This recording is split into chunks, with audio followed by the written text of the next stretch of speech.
آیت پیش کی جاتی ہے، آیت مباہلہ اس کو کہا جاتا ہے۔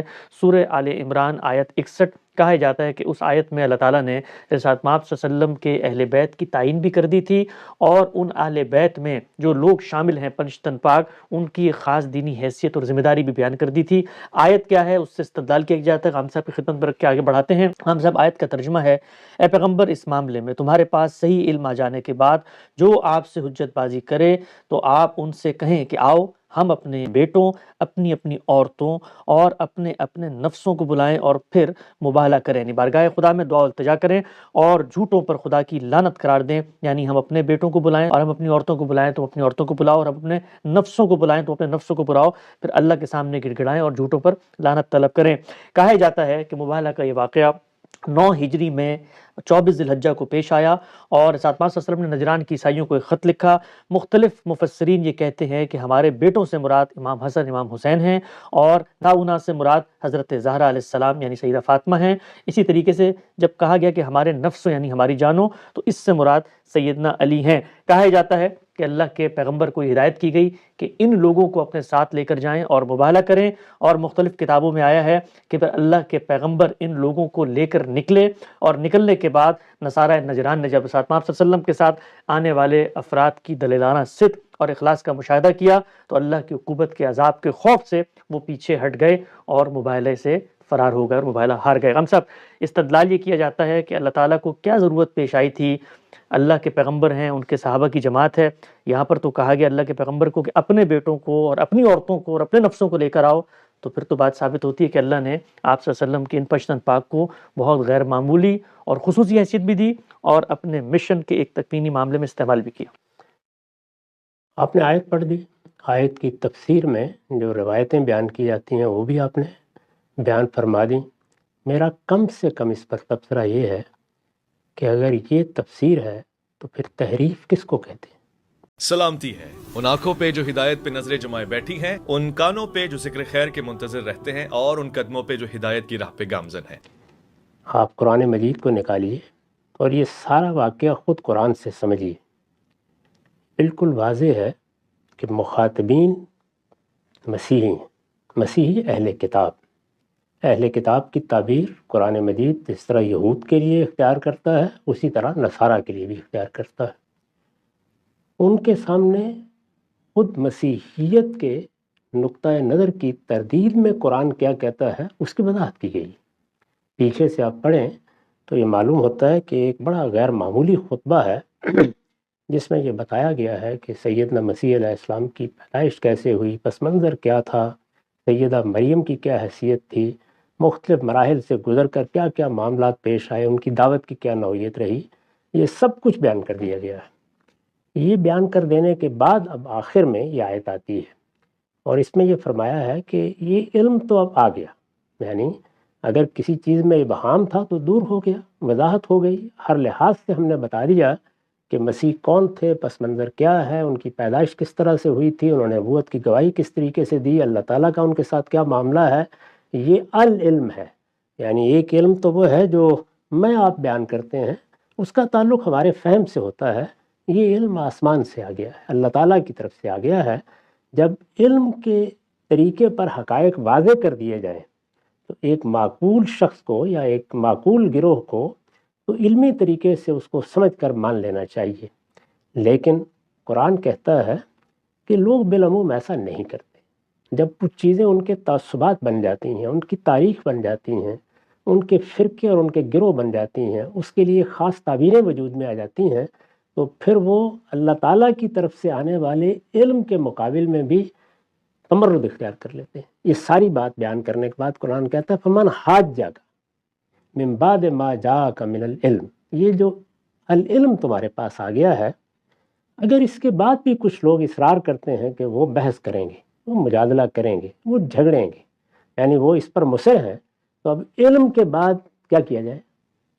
یعنی بات واضح کر دی، آسمان سے واضح کر دی گئی، اللہ کا کلام نازل ہو گیا، اللہ تعالیٰ کی کتاب میں بات آ گئی، جو سب سے بڑھ کر بتا سکتا تھا کہ واقعات کیسے ہوئے اس نے بتا دیے۔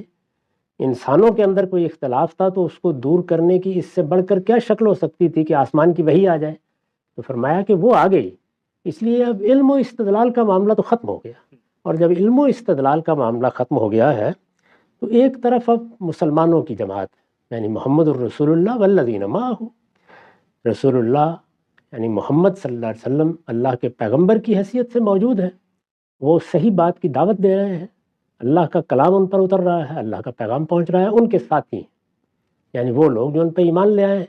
دوسرے لفظوں میں کہیے تو مسلمانوں کی جماعت ہے۔ دوسری جانب مسیحی جماعت ہے، یعنی جو مخاطبین تھے جن کو یہ سب بتایا گیا، تو فرمایا کہ اگر یہ اس کے بعد بھی بحث کرتے ہیں، جھگڑا کرتے ہیں، بات ماننے کے لیے تیار نہیں ہوتے، تو پھر ان سے کہیں کہ ہم بھی اپنے بچوں کو بلا لیتے ہیں، آپ بھی بلا لیں، ہم بھی اپنی عورتوں کو بلا لیتے ہیں، آپ بھی بلا لیں، ہم بھی اپنے آپ کو لے آتے ہیں، آپ بھی آ جائیں، ہم سب جمع ہو جاتے ہیں اور آپ بھی دعا کریں، ہم بھی دعا کرتے ہیں کہ اللہ تعالیٰ پھر اس معاملے کا فیصلہ کر دے۔ یعنی اب تو گویا آسمان سے پھر فیصلہ ہے جو مانگا جائے گا۔ مباہلہ کیا ہے؟ آسمان سے فیصلے کی طلب، یعنی دعا کرنی ہے۔ اب اللہ تعالیٰ کی طرف سے پھر وہ نشانی ظاہر ہو جائے گی، ان پر عذاب آنا ہے تو ان پر آ جائے گا، ہم پر آنا ہے تو ہم پر آ جائے گا، جو بھی غلط بیانی کر رہا ہے۔ تو مباہلے کا مطلب یہ ہے، یہ بات آخر میں کہہ دی گئی ان کو۔ یہاں اب آپ خود غور کر لیجئے کہ الفاظ کیا ہیں، ابنانا و ابناکم، نسانا و نساکم، انفسنا و انفسکم، یعنی ایک مسلمانوں کی جماعت ہے، ایک مسیحیوں کی جماعت ہے، یہ آئیں گے۔ اگر کوئی ایسا واقعہ پیش آتا تو ظاہر ہے کیا ہوتا، رسالت مآب صلی اللہ علیہ وسلم اور آپ کے صحابہ کی جماعت ایک طرف ہوتی، جس طرح کے نماز استسقاء میں ایسے ہی ہوتا ہے نا، باہر نکل آتے ہیں، اللہ سے رحمت کی دعا کرتے ہیں، یہ لعنت کی دعا ہے۔ صحابہ کی جماعت ہوتی اور حضور ہوتے، دوسری جانب مسیحی ہوتے اور ان کے اہل خاندان ہوتے، تو یہ سب لوگ آتے۔ تو یہاں ابنانا کا مطلب ہے ہم مسلمانوں کے بچے، نسانا کا مطلب ہے ہم مسلمانوں کی عورتیں، انفسنا و انفسکم کا مطلب ہے ہم مسلمان خود بھی اور تم سب لوگ بھی۔ تو یہ سب جمع کسی ہیں جو استعمال ہوئے ہیں، یہاں کسی خاندان کا، کسی شخص واحد کا ذکر نہیں ہے، یہاں تو انفسنا و انفسکم ہے، یعنی رسالت مآب صلی اللہ علیہ وسلم کے بارے میں بیان نہیں ہو رہا محض، بلکہ مسلمانوں کی پوری جماعت زیر بحث ہے۔ اس طرح صرف آپ کی اولاد زیر بحث نہیں ہے، بلکہ مسلمانوں کی اولاد زیر بحث ہے۔ آپ کی عورتیں صرف زیر بحث نہیں ہیں، اور عورتیں وہ بھی جمع استعمال ہوا ہے۔ یہ مسلمانوں کی جماعت اور مسیحی جماعت، مسلمانوں کی جماعت اور ان کے مقابل میں، یعنی مسلمانوں کی جماعت کیا ہے؟ محمد الرسول اللہ والذین معہ، اللہ کا پیغمبر موجود ہے اور ان کے ساتھی، ان کے صحابہ موجود ہیں۔ تو اگر ایسا کوئی واقعہ پیش آتا تو آیت میں یہ بات کہی گئی ہے، اس میں نہ کوئی خاندان کا ذکر ہے، نہ وہاں اہل بیت کا کوئی تذکرہ ہے، نہ اس طور کے کوئی الفاظ ہیں۔ وہاں اہل بیت تو ایک طرف، اہل کا لفظ بھی نہیں ہے۔ تو ہمارے ہاں چونکہ قرآن مجید کو جس طرح کے وہ اپنے پس منظر میں بات کرتا ہے، جس طریقے سے وہ کسی چیز کو بیان کرتا ہے، ملحوظ رکھ کے بغیر، قصے، کہانیاں، روایتیں تفسیر کی کتابوں میں نقل کر دی جاتی ہیں اور پھر اس کے بعد وہی عقیدہ بن جاتی ہیں۔ آپ ان سب چیزوں کو ایک طرف رکھ کے قرآن مجید کو پڑھیں اور عربی زبان سے واقف ہوں تو کوئی دوسری رائے کی گنجائش ہی نہیں۔ تو اس وجہ سے ان روایتوں کا جو آپ نے بیان کی ہیں، کیا تعلق ہے اس سے، اور پھر یہ روایتیں ہیں کہاں؟ اس طرح کی چیزیں ہمارے ہاں تفسیروں کے نیچے لکھی ہوئی ہیں۔ آپ دیکھیے جو ہمارے یہاں حدیث کی کتابیں، ان میں سے کسی میں یہ واقعہ اس طرح بیان بھی نہیں ہوا۔ ایک نقطہ بالکل واضح ہو گیا غم صاحب۔ تو اس سے مراد یہ ہوا کہ جس وقت اللہ تعالیٰ نے یہ آیات نازل کی تو نازل کرنے میں جو چیز پیش نظر تھی وہ کسی خاص گھرانے کے خاص بچوں کو، ان کی عورتوں کو لا کر مسیحی قوم کے سامنے کھڑا کرنا نہیں تھا، بلکہ دو اقوام ہیں ان کے لوگ آتے۔ بفرض محال اگر ہم مان لیں کہ یہ واقعہ روبہ عمل ہوتا، میں بھی اس پہ آتا ہوں کہ یہ حقیقت میں ہوا یا نہیں ہوا، خود حدیث کی صحیح کتابوں میں کیا بات نقل ہوئی ہے، اگر یہ ہوتا تو پھر رسالت محمد صلی اللہ علیہ وسلم کے بچے بھی نکلتے اور باقی صحابہ کے بچے بھی نکلتے، تو پوری کی پوری جماعت جاتی۔ اچھا، وہ جو لوگ جاتے، وہ جانے والے بچوں کی فضیلت یا جانے والے بچوں کا کوئی مرتبہ مقام وہ بھی اصلاً زیر بحث نہیں، اس لیے کہ وہ سب جا کے تو اللہ سے دعا کر رہے ہیں کہ ہونا کیا ہے۔ اس پس منظر میں یہ بات ہی نہیں ہو رہی، نہ کسی کی فضیلت زیر بحث ہے، نہ کسی کا مقام زیر بحث ہے۔ مسلمانوں کی جماعت ہے اور ان کے مقابل میں مسیحیوں کی جماعت ہے۔ گفتگو ہوئی ہے، بات چیت ہوئی ہے، سوالات کیے گئے ہیں، ان سوالوں کا جواب آسمان سے نازل ہو گیا ہے۔ چنانچہ پورا خطبہ پیچھے آپ پڑھیے، اس میں بہت تفصیل کے ساتھ یہ بتایا گیا ہے کہ سیدنا مسیح کون تھے، ان کا پس منظر کیا تھا، ان کی دعوت کیا تھی۔ یہ سب باتیں بیان کر دینے کے بعد اب علم استدلال کا معاملہ ختم ہو گیا۔ یہ آپ جانتے ہیں کہ جب علم و استدلال ختم ہو جاتا ہے تو پھر صرف بحث و تکرار اور جھگڑے رہ جاتے ہیں۔ یہی لفظ قرآن نے استعمال کیا ہے۔ یعنی ہونا تو یہ چاہیے کہ اس طریقے سے یہ بات واضح کر دی گئی ہے یہ سر تسلیم خم کر دیں اس کے سامنے، لیکن معلوم ہے کہ نہیں کریں گے، اور اگر نہیں کرتے تو پھر ان کو بتا دیا جائے کہ اب فیصلہ آسمانی سے ہوگا، اس فیصلے کے لیے ہم دعا کرتے ہیں۔ یہ مسلمانوں کی جماعت ہے، وہ مسیحیوں کی جماعت ہے، ان کی بھی پوری جماعت کو آنا ہے، ان کے بھی بیوی بچوں کو آنا ہے، ان کو بھی آنا ہے۔ کسی کھلے میدان میں آتے، اور جس طرح سے میں نے عرض کیا کہ استسقاء کی نماز پڑھی جاتی ہے، بارش کی دعا کی جاتی ہے، ایسے یہ لعنت کی دعا ہے کہ پروردگار ہم نے اپنی بات بیان کر دی، اب تو فیصلہ کر دے اور اس گروہ پر لعنت کر، اپنا عذاب نازل کر دے جو غلطی پر جمع ہوا ہے۔ اس میں پیغمبر ہی یہ بات کہہ سکتے ہیں، اس لیے کہ وہ آخری درجے کا حق ہے جو بیان کرتے ہیں، اور ان کے مقابل میں جو لوگ آتے ہیں ان کو بھی یہ معلوم ہوتا ہے کہ کس کے ساتھ معاملہ کرنے جا رہے ہیں، تو یہ بات کہہ کے قرآن نے گویا بحث ختم کر دی۔ اب مزید کیا استدلال کیا جائے، ہر چیز واضح کر دی گئی ہے، ایک ہی صورت رہ جاتی ہے اور وہ صورت مباہلے کی ہے، یہ کہا گیا۔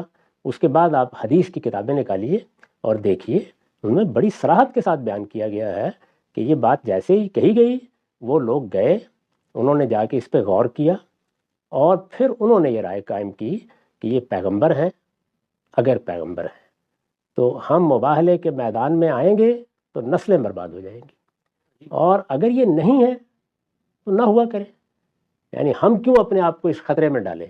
یہ کہہ کے انہوں نے نبی صلی اللہ علیہ وسلم کے پاس جا کے درخواست کی کہ آپ ہمارے ساتھ معاملہ کر لیں، ہم جزیہ دینے کے لیے تیار ہیں، ہمارے ساتھ کسی شخص کو بھی بھیج دیں جو ہمارے معاملات کو دیکھے۔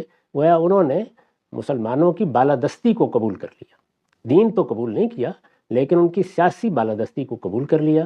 چنانچہ یہ دیکھیے آپ، غالباً بخاری یا مسلم کی روایت میں وضاحت بھی ہے کہ ابو عبیدہ بن الجراح کو رسول اللہ صلی اللہ علیہ وسلم نے امیر الامہ اسی موقع پہ قرار دیا اور بھیجا۔ یہ اس کی تفصیلات ہے، نہ مباہلہ ہوا، نہ باہر نکلنے کا کوئی سوال پیدا ہوا، نہ وہ اس کے لیے تیار ہوئے۔ تاریخی روایات بھی جو ہمارے پاس حدیث کی کتابوں میں ہیں ان میں اس طرح کا کوئی ذکر نہیں ہے، لیکن اگر آپ ان کو الگ کر کے خود قرآن کی روشنی میں دیکھیں تو یہ بات ہے جو میں نے آپ کے سامنے واضح کر دی ہے۔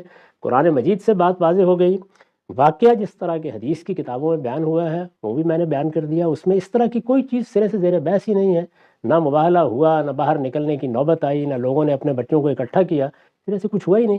بعد میں لوگوں نے اس کے نیچے اس طرح کے قصے اور کہانیاں لکھ دی ہیں، تو لوگوں کو اب فیصلہ کرنا ہے کہ وہ اپنے دین کی بنیاد اللہ کی کتاب پر رکھتے ہیں، صحیح تاریخ اسٹیبلش ہسٹری پر رکھتے ہیں، یا اس طرح کے واہی قصوں پر رکھتے ہیں، یہ فیصلہ ان کو کرنا ہے۔ نقطہ بالکل واضح ہو گیا۔ اچھا خان صاحب، ایک اور بڑا دلچسپ نقطہ ہے، میں چاہتا ہوں اس پر بھی آپ کا تبصرہ سامنے آ جائے۔ آیت کے الفاظ میں جب کہا تم اپنے بچوں کو لے آؤ اور ہم بھی اپنی عورتوں کو بلائیں گے اور تم بھی اپنی عورتوں کو بلاؤ، تو بچوں اور عورتوں کا ذکر کیا گیا۔ اب بچوں میں تو رسالت محمد صلی اللہ علیہ وسلم کے گھر کے 2 بچوں کو شامل کرنا ممکن تھا تو کر دیا گیا کہ سیدنا حسن حسین ہیں۔ عورتوں کو کہا گیا تو وہاں پر عورتوں میں سے ایک عورت کو شامل کر لیا گیا۔ اب جو تصور قائم کیا گیا تھا پنجتن پاک کا، اس میں ایک فریق باقی تھے جن کو اس آیت میں داخل کرنا تھا، تو اس کے لیے جو قرآن نے الفاظ استعمال کیے وہ انفس کے تھے۔ تو کہا یہ گیا ہے مختلف تفاسیر میں کہ یہاں نفس سے مراد سیدنا علی ہیں۔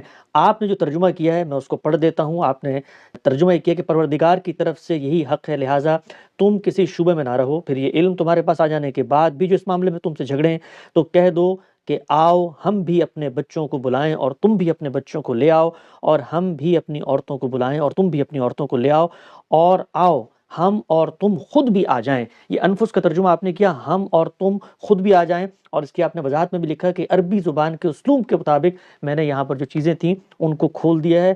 ندو نحن ابناءنا وانتم ابناءکم ونحضر نحن انفسنا وانتم انفسکم۔ یہ بتائیے گا کہ یہ جو نفس کا لفظ آیا ہے، اس نفس کے لفظ سے کسی متعین فریق، کسی شخص کو قرآن کی روشنی میں مراد لیا جا سکتا ہے؟ کوئی امکان نہیں اس بات کا، ایسے ہی جیسے ہم بولتے ہیں ہم خود بھی آ جائیں، یعنی جیسے اردو میں آپ بولتے ہیں ایسے ہی یہ لفظ بولا جاتا ہے، اور سب جمع کے سیغے ہیں، یعنی اس میں کوئی ایک سیغہ بھی واحد کا نہیں ہے۔ اگر مقابل میں کھڑا کرنا تھا تو یہاں قرآن مجید اسی لحاظ سے بات کرتا، یعنی پہلے تثنیہ کا سیغہ استعمال کرتا۔ لوگوں کو یہ معلوم ہونا چاہیے کہ عربی زبان میں صرف واحد جمع نہیں ہوتے، اگر 2 کا ذکر کرنا ہو تو اس کے لیے مثنیٰ کا سیغہ ہوتا ہے، اہم بات۔ تو ابنا کے لیے وہ استعمال کرتا۔ اس کے بعد نساء نہ کہنے کی کوئی ضرورت ہی نہیں تھی، کیونکہ ایک ہی خاتون کو لے جانا تھا، تو وہاں تو جمع کا سیغہ استعمال کرنے کی کوئی وجہ نہیں تھی۔ اور انفسکم انفسنا بھی کہنے کی کیا ضرورت ہے، یعنی یہاں پر بھی 2 کے لیے جو مثنیٰ کا سیغہ ہے وہ آ جاتا۔ ایسا نہیں کیا قرآن نے، بلکہ اس نے 2 جماعتوں کی حیثیت سے سیغے استعمال کیے ہیں اور دونوں جماعتوں کو مقابل میں کھڑا کیا ہے، یعنی محمد الرسول اللہ اور والذین معہ، یہ ایک طرف ہوں گے، ان کے بال بچے ایک طرف ہوں گے، اور ان کے مقابلے میں مسیحی اور ان کے بال بچے ہوں گے، اور اس طریقے سے دعا کی جائے گی اگر یہ معاملہ پیش آتا۔ میں نے عرض کیا کہ ہمارے ہاں صحیح ترین روایتوں میں یہ بات بیان ہو گئی ہے کہ کوئی ایسا واقعہ پیش نہیں آیا، وہ اس کے لیے تیار نہیں ہوئے، انہوں نے صلح کی درخواست کی، اپنے آپ کو پیش کر دیا، وہ سر تسلیم خم کر کے انہوں نے اسلامی حکومت کہیے یا اسلامی ریاست کہیے یا رسالت مآب صلی اللہ علیہ وسلم کا نظم سیاسی کہیے، اس کی بالادستی کو قبول کر لیا اور بات ختم ہو گئی۔ نہ انہوں نے دین قبول کیا، نہ اس کی نوبت آئی۔ بالکل واضح ہو گیا، غامدی صاحب نے جس واقعے کا اشارہ کیا ہے صحیح بخاری کے اندر موجود ہے، اور اس واقعے میں یہ صراحت بھی موجود ہے کہ اس طرح کا واقعہ عملاً سرے سے ہوا ہی نہیں تھا۔ اچھا غام صاحب، قرآن کی روشنی میں اس وقت تو روایت آپ کی تائید میں تھی، تو آپ نے روایت کا ذکر بھی کر دیا۔ کہا جاتا ہے کہ ایسا محسوس ہوتا ہے کہ غامدی صاحب کے دل کے اندر اہل بیت میں سے سیدنا علی، سیدنا فاطمہ، حسن و حسین کے خلاف ایک بغض ہے، تعصب ہے، اناد ہے، دشمنی ہے، اور ان کے اس درجے کو تسلیم نہیں کیا جاتا جو درجہ امت کے اندر رائج ہے۔ دوسری طرف ہم یہ دیکھتے ہیں بنو امیہ ہوں، اسی طریقے سے امیر معاویہ ہوں، ان کو امت کا محسن بھی قرار دیا جاتا ہے۔ غام صاحب، سیدھا سیدھا سوال پوچھوں گا بغیر کسی لگی لپٹی کے، کہا جاتا ہے کہ حدیث میں جہاں پر آپ کو آپ کے مقصد کے تحت بات مل رہی ہوتی ہے وہاں تو روایت کی بڑی بات ہوتی ہے، حدیث کو بڑا کھول کھول کے بیان کیا جاتا ہے، لیکن زید بن ارقم بھی جب کوئی بات بیان کرتے ہیں اور حدیث میں آ جاتی ہے تو اس کو نہیں مانا جاتا۔ اسی ضمن میں بتا دیجیے گا، ان کی روایت میں ایک الفاظ بھی تھے کہ عورتیں تو اس وقت بیویاں اہل بیت ہوتی ہیں جب تک طلاق نہ دی جائے، اصل اہل بیت تو بیٹے ہوتے ہیں۔ تو وہ روایت میں چونکہ بات آپ کے خلاف تھی تو روایت قبول نہیں کی، یہاں روایت میں بات آپ کے حق میں تو آپ نے بیان کر دی۔ میرے ہاں ایک ہی طے شدہ اصول ہے، اور میرے پورے ڈسکورس میں آپ اس کو دیکھ لیجئے، وہ یہ کہ سب سے پہلے قرآن مجید کو دیکھا جائے۔ دین کے معاملے میں کوئی بات نہیں کہی جا سکتی جب تک کہ قرآن کو سب سے پہلے نہ دیکھا جائے، اور قرآن کے بارے میں یہ تسلیم نہ کیا جائے کہ وہ میزان ہے، فرقان ہے، حتمی حجت ہے، برہان قاطع ہے۔ وہ کوئی بات بیان کر دے گا تو پھر کسی چیز کی کوئی اہمیت نہیں۔ قرآن مجید کو سمجھنے کے لیے میں بارہا عرض کر چکا کہ ایک ہی طریقہ ہے جو ہم ہر جگہ اختیار کریں گے۔ سب سے پہلے یہ دیکھیں گے کہ جو الفاظ استعمال ہوئے ہیں وہ عربی زبان میں کس مفہوم میں آتے ہیں، اور ان میں معروف معنی لیے جائیں گے ہمیشہ، کیونکہ خود قرآن نے پابند کر دیا ہے کہ وہ بلسان عربی مبین نازل ہوا ہے۔ الفاظ کو دیکھنے کے بعد ہم جملے میں جائیں گے اور دیکھیں گے کہ کیا جملے نے ان الفاظ میں کوئی انتخاب تو نہیں کر لیا، جملے کی تالیف کے لحاظ سے ان کو طے کریں گے، پھر سیاق و سباق میں جائیں گے۔ قرآن مجید میں جب سیاق و سباق میں آپ جائیں گے تو بالکل متعین ہو جائے گا کہ کوئی تعمیم ہے، تخصیص ہے، لفظ کے معنی میں کوئی انتخاب کیا گیا ہے، وہ سب چیزیں واضح ہو جائیں گی۔ یہ طریقہ دنیا کی ہر کتاب کو سمجھنے کے لیے مسلمات کی حیثیت رکھتا ہے۔ یہی طریقہ ہم قرآن مجید میں اختیار کرتے ہیں۔ جب اس طریقے سے کوئی بات سمجھ میں آ جاتی ہے، اب روایات کے ذخیرے کو دیکھا جاتا ہے۔ روایات کے ذخیرے کے بارے میں بھی یہ واضح کر دیا ہے کہ سب سے پہلے اگر وہ روایت رسالت مآب صلی اللہ علیہ وسلم کی نسبت سے بیان ہوئی ہے تو سند دیکھی جائے گی۔ سند میں نے بارہا یہ عرض کیا ہے کہ وہی اصول صحیح اصول ہیں جو محدثین نے اختیار کیے ہیں، چنانچہ بیلاگ طریقے سے انہی اصولوں کا اطلاق کر کے پہلے سند کے اعتبار سے روایت کی کیا حیثیت ہے اس کا انتخاب کر لیا جائے گا۔ اب اس کا انتخاب کرنے کے بعد سمجھنے کا عمل شروع ہوگا۔ سمجھنے کے عمل میں جو کچھ ہم نے قرآن سے سمجھا ہے اس کی روشنی میں اب روایت کو دیکھیں گے، تو روایت جب اس کے مطابق ہوگی تو پیش کی جائے گی، اور اگر اس کے مطابق نہیں ہے یا اس میں کوئی توفیق کی ضرورت ہے تو اس پر پھر تبصرہ کیا جائے گا۔ میں اپنے اس اصول میں بالکل کنسسٹنٹ ہوں، میں نے ہمیشہ اسی طرح کیا ہے۔ میری کتابوں میں، میری گفتگوؤں میں، میری باتوں میں کوئی مثال دے دیجئے اس سے مختلف رہی ہو۔ یہی طریقہ ہمارے ہاں جلیل القدر علماء کا رہا ہے، ہمیشہ ایسے ہی دیکھا جاتا ہے تمام معاملات کو، تو میں ہر روایت کو ایسے ہی دیکھوں گا۔ زید بن ارقم رضی اللہ عنہ نے اگر کوئی بات بیان کی ہے، یعنی ظاہر ہے کہ روایت کے بارے میں تو رسالت مآب صلی اللہ علیہ وسلم کی نسبت سے ہو یا کسی صحابی کی نسبت سے، یہی کہا جائے گا اگر بیان کی ہے۔ وہ ہمیں براہ راست نہیں بتا رہے، لوگ ان کی بات سن کے آگے نقل کر رہے ہیں۔ اگر کوئی بات بیان کی ہے تو بہت ادب سے یہ کہا جائے گا کہ ان کو غالباً دو تعبیروں میں غلطی لگی ہے۔ ایک ہے تعبیر اہل بیت، اس کے معنی ہے گھر والے، جیسے میں نے مثال دے کے بتایا تھا کہ ہم گھر والے کا لفظ بولتے ہیں، اس میں ہماری بیویاں ہوتی ہیں، اور اگر اس وقت ہمارے بچے ہمارے گھر میں ہوں تو وہ بھی اس میں شامل ہوتے ہیں، تو یہ تعبیر بالکل الگ ہے۔ ایک ہے اس میں سے اہل بیت کی جگہ اہل کا لفظ بولنا۔ اہل اور آل یہ دونوں الفاظ قرآن میں بھی استعمال ہوئے ہیں، عربی زبان میں بھی استعمال ہوئے ہیں، ان میں وسعت ہے۔ ان میں جس طرح کے اہل لغت کہتے ہیں کہ ہم العشیرہ والقوم والانصار، اس میں خاندان بھی ہوتا ہے، اس میں بعض اوقات پوری قوم شامل ہو جاتی ہے، اس میں آدمی کے اوان و انصار بھی شامل ہو جاتے ہیں۔ تو آل اور اہل کے الفاظ بالکل الگ مدعا رکھتے ہیں۔ زید بن ارقم رضی اللہ عنہ نے ان لوگوں کو بیان کر دیا ہے جن کو آل محمد کہنا چاہیے، یعنی آپ کے خاندان کے لوگ۔ وہ کون لوگ ہیں؟ جن کے لیے صدقہ ممنوع قرار دیا گیا تھا۔ کیوں ممنوع قرار دیا گیا تھا؟ میں عرض کر چکا ہوں کہ جب خیبر کی فتح کے بعد ایک حصہ ان کے لیے خاص کر دیا گیا تو پھر رسالت مآب صلی اللہ علیہ وسلم نے فیصلہ فرمایا کہ اب میرے گھر والے یا میرے خاندان کے لوگ یا میرے قبیلے کے لوگ وہ زکوٰۃ میں حصے دار نہیں رہے، روایت میں بھی آیا کہ صدقہ کیونکہ ممنوع اللہ ہے۔ تعالیٰ نے ان کے لیے ایک حصہ مقرر کر دیا ہے، وہ ان کی کفالت کے لیے کافی ہے۔ چنانچہ آپ بہت سختی برتتے تھے اس معاملے میں، ان کے ذہن میں یہ مفہوم رہا ہے، تو آل کا جو مفہوم ہے یا اہل کا مفہوم ہے وہ انہوں نے بیان کر دیا ہے۔ اہل بیت بالکل ایک الگ ترکیب ہے۔ اہل کا لفظ تو اہل الکتاب، اہل الدار، وہ تو 10 پہلوؤں سے استعمال ہوتا ہے، اس کے بارے میں انہوں نے بیان کر دیا بہت ادب کے ساتھ۔ اگر انہوں نے بات بیان کی ہے تو ہم اختلاف کی جسارت کرتے ہیں، اس لیے کہ قرآن کے مقابلے میں نہ کسی روایت کی کوئی حیثیت ہے، نہ کسی صحابی کے اثر کی کوئی حیثیت ہے۔ قرآن مجید کے الفاظ اس کو قبول کریں گے تو اس کی بڑی اہمیت ہے، اس وقت میں اس کو سر آنکھوں پر رکھوں گا، نہیں ہے تو جرا کرتا چلا جاؤں گا، اس سے دنیا کی کوئی طاقت مجھے نہیں روک سکتی۔ اچھا غم صاحب، جب یہ کہا جاتا ہے کہ جی اہل بیت قرآن مجید کے اندر جہاں پہ زیر بحث ہیں آیت تطہیر کے اندر، تو وہاں پر رسالت محمد صلی اللہ علیہ وسلم کی بیویاں ازواج مطہرات زیر بحث ہیں، جو بات کہی جاتی ہے وہ یہ کہ جی یہ جو ازواج ہوتی ہیں یہ تو رشتہ نکاح کے بعد زوجہ بنتی ہیں، اور اگر طلاق دے دی تو پھر زوجہ نہیں رہتی، جبکہ اولاد تو ہمیشہ رہتی ہے۔ تو قرآن نے اگر کسی کو زیر بحث لانا تھا تو حقیقی اہل بیت اگر کوئی ہیں تو وہ تو بچوں کو بننا چاہیے نا۔ ٹھیک ہے بیویاں بھی ہیں جب تک رشتہ نکاح میں ہیں، لیکن وہ تو کنڈیشنل اہل بیت ہیں، آپ نے طلاق دی تو وہ تو اہل بیت نہیں رہیں گی۔ اس طرح کے استدلالات اس قابل نہیں ہوتے کہ ان پر کسی سنجیدہ مجلس میں گفتگو بھی کی جائے، لیکن میں چند حقائق پھر بھی آپ کے سامنے رکھ دیتا ہوں۔ ازواج مطہرات کیوں زیر بحث آئی ہیں وہ میں نے بیان کر دیا تھا۔ ان کو تخیر دی گئی۔ قرآن مجید نے یہ کہا کہ جو صورتحال پیدا ہو گئی ہے، جس طرح پیغمبر کے گھرانے کو ہدف بنا لیا گیا ہے، ان کو ایک موقع دیں، یہ چاہیں تو پیغمبر کے ساتھ رہیں۔ سورہ احزاب میں یہ ساری بات بیان ہوئی ہے، یہ میں کوئی تاریخی قصہ نہیں بیان کر رہا۔ یہ چاہیں تو پیغمبر کے ساتھ رہیں اور چاہیں تو الگ ہو جائیں، یہ کوئی معمولی بات نہیں ہے۔ یہ جب کہا گیا تو انہوں نے آگے بڑھ کر یہ کہا کہ ہم تو سوچ بھی نہیں سکتی آپ سے الگ ہونے کا۔ گویا تخیر کے بعد انہوں نے ایک مرتبہ پھر پیغمبر کو اختیار کر لیا، ایک تو نکاح ہوا تھا پھر اختیار کر لیا۔ یہ وہ اختیار ہے جس کو تخیر کے لفظ سے عام طور پر تعبیر کیا جاتا ہے۔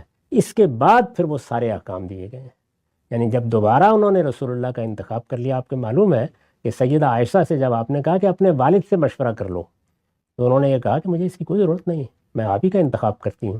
تو سب کی سب آپ کی ازواج نے جب آپ کا انتخاب کر لیا تو پھر میں نے عرض کیا تھا کہ یہ کہا گیا کہ اب تم لستن کاحد من النساء، یہ جو بیویاں جن کو آپ طلاقیں دیتے ہیں اور ان کی جگہ بیویاں لے آتے ہیں، یا وہ بیویاں نہیں رہیں، یہ اب کچھ اور ہستیاں بن گئی ہیں۔ اس میں کہا گیا کہ اگر کوئی غلطی کرو گی تو دوہرا عذاب ہے، اور اگر صحیح راستے پر رہو گی تو ہر نیکی کا دوہرا اجر ہے۔ تم اب امت کی مائیں قرار دے دی گئی ہو، تمہارے لیے کچھ پابندیاں عائد کی جا رہی ہیں جن کے ساتھ تم نے اپنی زندگی بسر کرنی ہے۔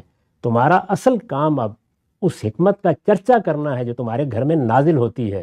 اور رسول اللہ کو خطاب کر کے کہا گیا کہ یہ امت کی مائیں ہیں، ماؤں کی حیثیت سے اب کوئی مسلمان ان کے ساتھ نکاح کا ارمان کبھی بھی اپنے دل میں نہ رکھے، اور آپ بھی اس بات کو اچھی طرح سمجھ لیں۔ کیا ہے؟ لا یحل لک النساء من بعد، آپ کے لیے اب کسی اور عورت سے شادی کرنا بھی اس کے بعد جائز نہیں رہا۔